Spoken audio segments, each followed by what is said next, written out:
I'd like to ask about a particular segment of the pharmaceutical market. Chairman Grassley opened his remarks by talking about patients taking a drug that has no competition as being a cause for concern. Mr. Frazier, your testimony included the statement that price gouging by those who jack up the prices of off-patent drugs that have no competition is a problem. Let me ask if there's anyone on this panel who disagrees that there are de facto off-patent monopolies now in the pharmaceutical market. Does anybody disagree with that as a fact? I don't disagree. In fact, it's there true. Are. That's what I was saying.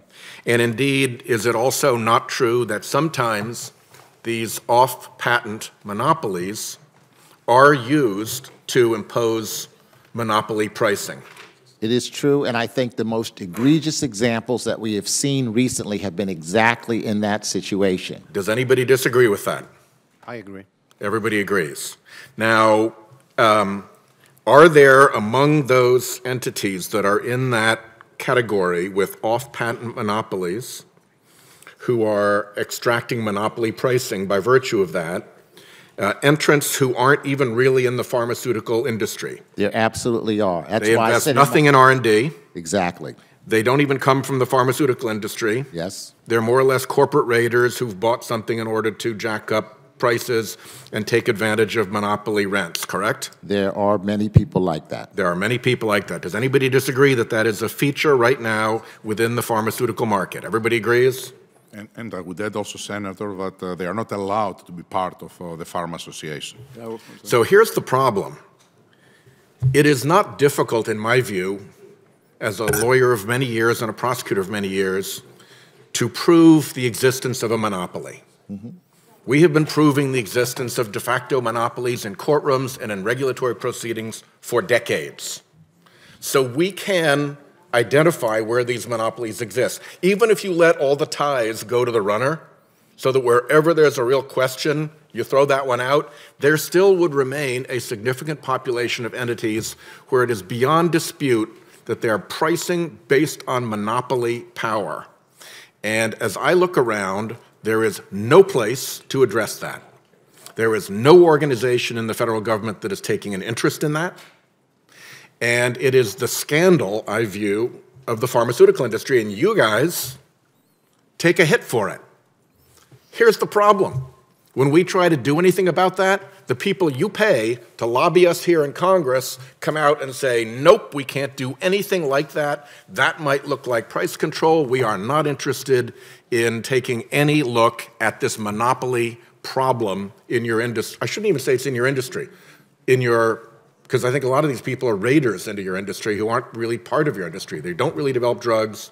I see a lot of head nodding here. So help us solve at least that problem.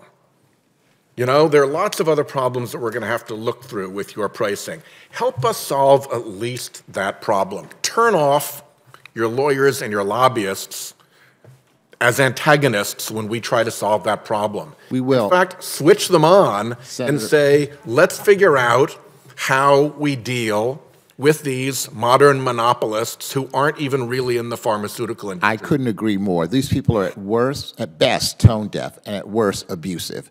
I would also point out that there are companies here. I know, for example, my company, there's a very important cancer drug called Tice BCG. It was an invention of Merck. It's been off patent for many, many years. It's an incredibly essential drug for bladder cancer patients.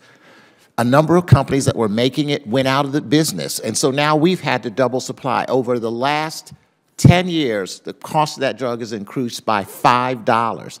That's not how we make money at Merck. We make money at Merck by inventing new drugs that didn't exist before. It's those people, I think, that have contributed to the villainizing of an industry when the public can't distinguish those people from the research-based companies. You all say that here. There's a lot of head nodding here. There's a lot of agreement here. When your lobbyists come, everybody's in.